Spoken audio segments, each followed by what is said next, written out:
Hello दोस्तों, स्वागत है आप सभी लोगों का एक और नए सक्सेस स्टोरी में। जिस स्टोरी में आज हम बात करेंगे एक ऐसे स्टूडेंट्स की जो गुजरात में रहकर अपनी सीएसआईआर नेट जेआरएफ जो है वो 107 रैंक के साथ क्वालिफाई हो चुके हैं। चलिए जानते हैं कि इन्होंने इनकी प्रिपरेशन किस प्रकार की थी, क्या इनकी स्ट्रेटेजी थी, क्वेश्चन प्रैक्टिस ये कैसे करते थे, रिवीजन कैसे करते थे, मॉक टेस्ट क्या इन्होंने लगाए थे क्या, और उसी के साथ साथ एक ओवरऑल पेपर को अटेम्प्ट करने के लिए इन्होंने क्या किया था। तो सोमवीर जी, सबसे पहले तो आप एक बार हमारे सभी स्टूडेंट्स को बता दीजिएगा खुद के बारे में थोड़ा सा, क्योंकि जब से हमने अभी थोड़ी देर पहले बात भी की थी तो आप अभी पीएचडी का भी प्लान करें, तो थोड़ा सा एक आइडिया दे दीजिएगा।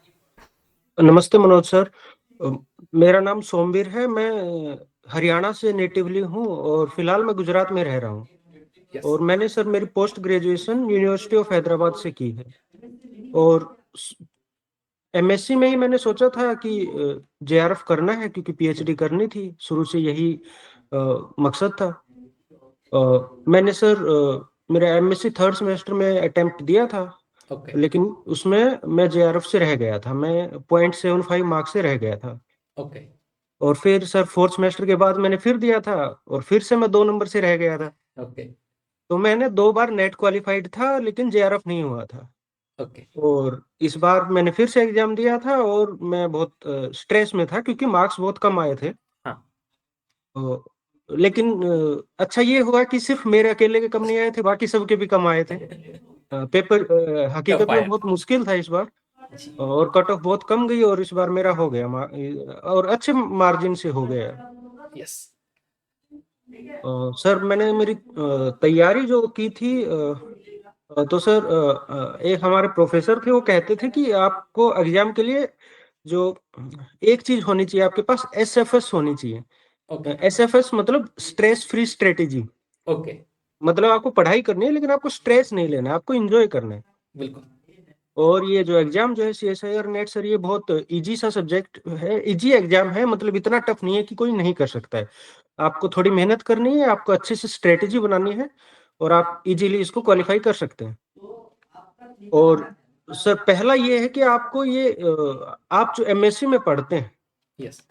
कोई भी बच्चा स्टूडेंट पढ़ता है, तो सर किसी एक सब्जेक्ट से उसको दूसरे के मुकाबले ज्यादा थोड़ा एफिनिटी होती है, थोड़ा उसकी तरफ अट्रैक्शन ज्यादा होती है। तो एक सब्जेक्ट यूजुअली बाकी सब्जेक्ट्स के मुकाबले उसका ज्यादा स्ट्रोंग रहता है। हाँ। तो आप ये जरूर ध्यान दें कि आपका जो सब्जेक्ट स्ट्रोंग है, आप उस पे और ज्यादा फोकस करें, और कम से कम उस सब्जेक्ट में आप अच्छा स्कोर जरूर करें, आप सीएसआईआर नेट में जो है। उसके अलावा सर मेरा जो प्राइमरी जो स्ट्रेटेजी जो थी मैंने बनाई थी कि आप मैं 7 चीज पढ़ूंगा सिर्फ। ओके।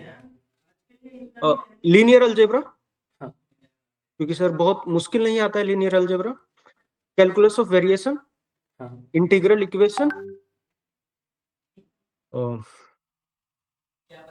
सर रियल एनालिसिस हो। सीक्वेंस, हाँ रियल एनालिसिस में सर सिर्फ 3 topic, sequence and series of functions, okay. Riemann integration and function of several variable, okay. और हाँ सर पीडी। ओके। तो ये 7 टॉपिक सर बहुत सिंपल हैं, बहुत कम सिलेबस है इनका। कि मतलब हाँ। ये 7 चीज आप 1 महीने 40 दिन में आप पढ़ सकते हैं। बहुत सही है। मतलब सिर्फ रिवाइज नहीं करना, आप ये पूरा पढ़ सकते हैं और सही। क्वेश्चन कर सकते हैं। और अगर आप ये 7 टॉपिक पढ़ लें अच्छे से, तो आपको थोड़ा सा मतलब एडिशन में कुछ पढ़ लेंगे तो आपका जो है जेआरएफ हो जाएगा। ओके।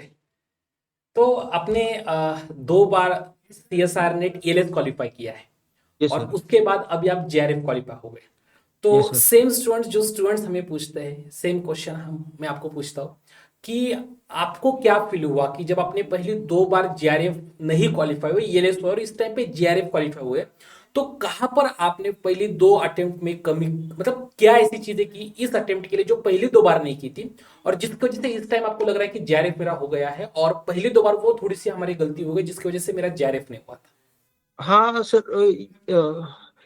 सर ऐसा है कि मतलब जो पहली बार जो दिया था, हम्म। उसमें मैंने ये सोचा था कि सेक्शन ए में मुझे 30 लेना है। ओके। और फिर मुझे 60 मार्क्स और लेने हैं, 60-70 मार्क्स और लेने हैं, और मेरा जेआरएफ हो जाएगा। सही है। अ, तो सर मेरा सेक्शन ए में एक क्वेश्चन गलत हो गया, और मैं 1 नंबर से रहा था। ओके।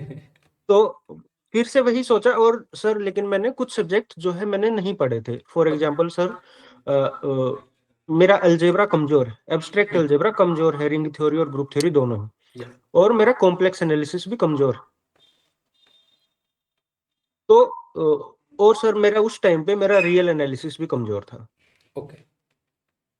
जो अभी जुलाई अगस्त में जो एग्जाम हुआ था उसमें मैंने सर इस बार नहीं, पिछली बार आप लोगों ने 6 दिन जो है एग्जाम से 6 दिन पहले मैराथन क्लास हुई थी आपकी जी बिल्कुल, बारह यूट्यूब पे बारह घंटे की चलती थी। हाँ। हाँ 10-10 12-12 घंटे की हुई थी। जी और उसमें कई सब्जेक्ट के थे, लेकिन कम से कम आपने 23-24 घंटे का रियल एनालिसिस पढ़ाया था कम बिल्कुल। से आपने, और तकरीबन 20 घंटे का और sequence and series of functions पढ़ाया था। हाँ। तो मैंने वो पढ़ा था, और कुछ मैंने पहले से पढ़ा था, वहां से मैंने क्वेश्चन किए थे और कुछ पीवाईक्यू किए थे। तो उस बार मेरा रियल एनालिसिस मैंने ऐड किया था, जो ओके। कि काफी मेजर पोर्शन होता है। जी। और मैं फिर से 2 मार्क्स से रह गया था कि कट ऑफ थोड़ी सी ज्यादा चली गई थी उसमें हाँ हाँ हाँ। पिछली बार के मुकाबले। और इस बार फिर सर मैंने रियल एनालिसिस, लीनियर अलजेब्रा मैंने मेरा बहुत स्ट्रॉन्ग कर लिया था इस बार। ओके। और सर हमारे कॉलेज में जो अप्लाइड वाले पोर्शन जो थे, calculus of variation, integral equation और पीडी और ओडी, उनके सर हमारे प्रोफेसर बहुत अच्छे थे, तो वो हाँ। कॉलेज में तैयार हो गए थे। लेकिन जो ओके। प्योर वाला पोर्शन जो था वो वहाँ पे मेरा थोड़ा हल्का था। इस बार मैंने वो तैयार किया, एक छोटा सा टॉपिक मार्को चेन भी ऐड कर लिया। बिल्कुल। और सर मैंने इस बार थोड़ा ग्रुप थ्योरी पे भी ध्यान दिया, और ओके। वो भी मैं ऐड करके गया, और कॉम्प्लेक्स एनालिसिस के भी सर मैं कुछ टॉपिक्स पढ़ के गया था। ओके। अ, जैसे सर लोरेंट सीरीज के बाद वाले हाँ। सिंगुलरिटी पोल, ये वाले टॉपिक और रेजिड्यू थ्योरम, ये वाले मैं अच्छे से तैयार करके गया था कि मैं 2 या 3 क्वेश्चन यहाँ से भी उठा लूं। और सर ओके। वो सारी स्ट्रेटेजी जो है वो काम आई फिर। और सर एक चीज मैं जरूर कहना हाँ चाहूंगा, बिल्कुल। मैं कि ये हर 6 महीने में एग्जाम होता है। हो सकता है कि पहली बार ना हो, दूसरी बार ना हो, लेकिन हो जाएगा। बहुत से स्टूडेंट जो है एमएससी थर्ड सेमेस्टर में ही, सेकेंड ईयर में ही वो अटेम्प्ट देंगे। स्टार्ट करते हैं। हाँ, उन बच्चों के लिए सर ये हो सकता है कि मतलब कई बार जो है वो बच्चे मतलब प्रिपेयर नहीं होते हैं। जो एमएससी हाँ। थर्ड सेमेस्टर का बच्चा उतना अच्छे से प्रिपेयर नहीं होता है, वो बस एक एक्सपीरियंस लेने के लिए ही जाता है एग्जाम देने। यस। तो सर उसको पता चल जाता है ना एग्जाम देते हैं कि मेरे कितने मार्क्स बनेंगे, 70 बन रहे हैं, 80 बन रहे हैं। हाँ हाँ। तो सर उस बच्चे के लिए मेरा सुझाव ये है कि मान लो कि भाई आपको दिख रहा है कि मैं अगर ऐसे ही छोड़ के आऊं तो एक चीज को आप अंडर एस्टिमेट कभी मत करना, वो है कि आपका हंच, जो तुक्का जो जिसे बोलते हैं। तो अगर आपका सिलेक्शन नहीं ही हो रहा है, तो आप जरूर मतलब आप तुक्के जरूर मार के आए, हाँ हाँ। क्योंकि अगर नहीं मारेंगे तो आपको नहीं होगा। वैसे भी इस नहीं चीज को, होना है। हाँ, इस चीज को बहुत अंडर एस्टिमेट करते हैं, मगर अगर आप किसी चीज में फेल हो ही रहे हैं तो जरूर आप उसमें अटेम्प्ट करें। हम्म। पहला तो ये कि तुक्कों को बहुत अंडर एस्टिमेट करते हैं। और दूसरा सर, सेक्शन ए में अगर आप मैथ के स्टूडेंट होके मार्क्स कटवा रहे हैं तो ये अच्छी बात नहीं है। ओके। लाइफ साइंस का बच्चा होके कि सर वो 15 नंबर लेगा, 18 नंबर लेगा, वो ठीक है। लेकिन अगर आप एमएससी मैथ हैं तो आपका सेक्शन ए में मार्क्स नहीं कटना चाहिए। ओके। तो इस टाइम पे आपके कितने आए थे फिर जनरल एप्टीट्यूड में? सर इस बार तो मेरे 3 गलत थे। ओके, बट आपने अटेम्प्ट पूरा किया था लगभग। हाँ, अटेम्प्ट पूरा किया था, और मैं ये कह रहा हूँ कि मार्क्स नहीं कटने चाहिए, और मैंने 3 बार एग्जाम दिया और मेरा तीनों बार पूरे मार्क्स नहीं आए थे सेक्शन ए में। Okay. But at the end होता क्या है कि बहुत सारे स्टूडेंट्स यहाँ पर ऐसे होते हैं ना कि जो जनरल एप्टीट्यूड को करते ही नहीं है, या फिर हाँ, उसको प्रिपेयर करके नहीं जाते। ये बहुत बड़ी गलती करते हैं। ये बिल्कुल सर, दूसरे सब्जेक्ट के बच्चे जो हैं जिनका मतलब छूट गया है, तारुफ छूट गया है उस सब्जेक्ट से, वो हाँ। ठीक है। लेकिन अगर आप मैथ्स के स्टूडेंट हैं तो आपको जरूर अटेम्प्ट करने चाहिए। और सर इस बार वाला पेपर जो था वो बहुत अच्छा बनाया था, मतलब यस। सेक्शन ए खास तौर पे काफी अच्छा था। टाइम भी लग रहा था उसमें। और सर इस बार का सेक्शन सी भी बहुत अच्छा था, थोड़ा डिफिकल्ट था। इसलिए कट ऑफ बहुत कम गया है। हाँ हाँ।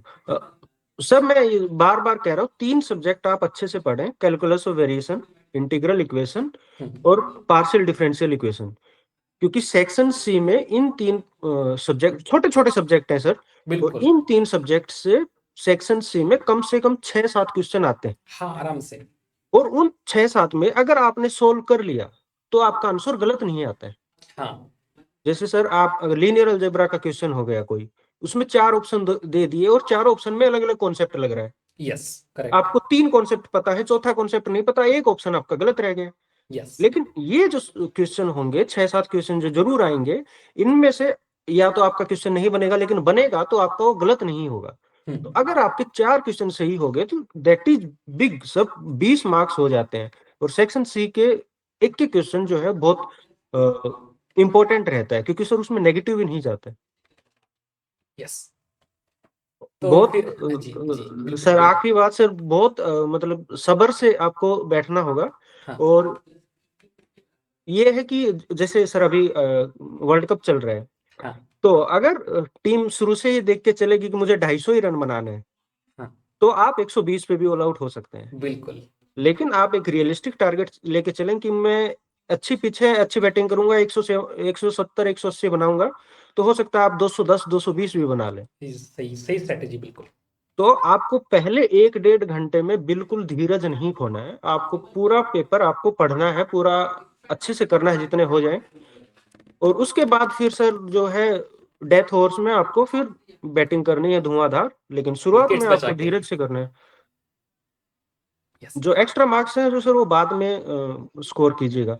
एक और चीज सर जो अभी जो नोटिस कर रहा हूं मैं, कि सर लिबिग इंटीग्रेशन के और मेजर थ्योरी के क्वेश्चन बहुत आ रहे हैं। आने आने स्टार्ट हो गए राइट।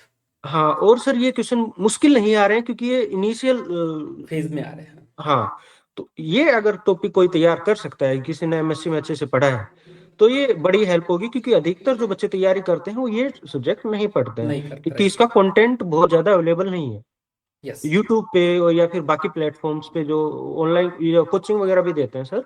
वो यूजुअली ये सब्जेक्ट नहीं पढ़ाते थे, लेकिन इसके कम से कम 3 क्वेश्चन लगातार आ रहे हैं, यस।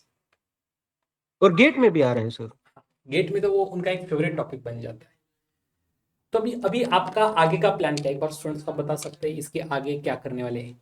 तो सर अभी मैं मेरे पीएचडी इंटरव्यूज की तैयारी कर रहा हूँ। ओके और सर मैं अलजेब्राइक ज्योमेट्री में पीएचडी करना चाहता हूँ, उसके मैं टॉपिक्स पढ़ रहा हूँ।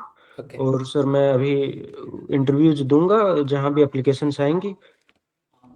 और सर एक आखिरी बात सर, मैं आपको थैंक यू जरूर कहना चाहूंगा कि मैं आपसे बहुत ज्यादा नहीं पढ़ा हूँ। ओके मैंने यूट्यूब पे आपका वो 6 दिन का वो जरूर पूरा किया है। मैराथन वो देखा है। और सर मैं सजेस्ट करूंगा कि कोई भी बच्चा, वो यूट्यूब पे अभी भी अवेलेबल है आपकी वीडियोज, हाँ जी। कोई भी बच्चा अगर तैयारी कर रहा है, तो आप पहले वो है वीडियोस देख लीजिए, उसके बाद फिर आप तैयारी करने लगे। हाँ हाँ हाँ। शुरुआत आप वहां से कर लीजिए, क्योंकि आपको बहुत सी चीजें आपको पता लग जाएंगी, क्योंकि उसमें बहुत सारे क्वेश्चंस हैं। यस तकरीबन सर 300 के से ज्यादा जरूर बिल्कुल क्वेश्चंस होंगे बिल्कुल। उसमें, 300-400 क्वेश्चंस होंगे। आपको पता चल जाएगा कि आपको तैयारी करने के लिए पढ़ना क्या है। यस बिल्कुल। एक बार आपने ये देख लिया कि क्या पढ़ना है, तो फिर आप वही पढ़ें। बहुत से बच्चे सर वो कि मैं सीएसआईआर नेट की तैयारी कर रहा हूँ, और क्या पढ़ रहे हो कि मैं तो number of onto functions निकालने सीख रहा हूँ, उसका फॉर्मूला याद कर रहा हूँ। वो मतलब बहुत ज्यादा काम नहीं आएगा, है ना। राइट। क्वेश्चन तो साइलो थ्योरम पे आएगा, fundamental theorem of finite abelian groups, उस यस पे क्वेश्चंस आएंगे, वो आप ज्यादा पढ़ें। जो सब्जेक्ट के जो आखिर वाले जो टॉपिक्स है। कॉन्सेप्ट टॉपिक्स होते हैं, उनसे ज्यादा क्वेश्चंस आते हैं, वो ज्यादा ध्यान से पढ़ें। यस आपने बहुत बहुत इंपॉर्टेंट चीजें स्टूडेंट को दी है। पहली बात तो है कि जनरल एप्टीट्यूड का इंपॉर्टेंस आपसे मैं तो बहुत श्योर हूँ कि जो स्टूडेंट इसको सुनेगा जनरल एप्टीट्यूड का इंपॉर्टेंस उसको पता चल जाएगा। दूसरी चीज जो आपने एक बहुत अच्छी बात रखी कि हर एक सब्जेक्ट अगर आप उठा के देख लो तो जो एंड वाले जो पोर्शंस है उन पोर्शन से, जिससे कि लीनियर अलजेब्रा में भी क्वाड्रेटिक फॉर्म के ऊपर बहुत क्वेश्चन आने लगे, पहले वो नहीं आते थे। आप साइलो थ्योरम को ले लीजिएगा, और रियल एनालिसिस में देखने जाए तो सीक्वेंस सीरीज ऑफ फंक्शन से फंक्शन ऑफ और सेवन सर वेरिएबल छोटे यूनिफॉर्म टॉपिक्स है। कंटिन्यूटी वगैरह सर, इन पे यस बहुत ज्यादा क्वेश्चन आ रहे यस हैं। तो वहां से क्वेश्चन आते, तो बहुत इंपॉर्टेंट आपने एडवाइस स्टूडेंट को दी है, उसके लिए थैंक यू सो मच। और उसी के साथ साथ जो आपके आगे के फ्यूचर प्लान है पीएचडी करने के लिए, उसके लिए ऑल द वेरी बेस्ट। उम्मीद है कि आप एक अच्छे टॉपिक में एक अच्छी पीएचडी की डिग्री लेकर आएंगे। सो वंस अगेन आपका वैसे गेट का भी स्कोर बहुत अच्छा आया हुआ है, तो फिर से जरूर मुलाकात होगी गेट के स्कोर को लेकर जब गेट का रिजल्ट आएगा। Thank you so much. Thank you sir.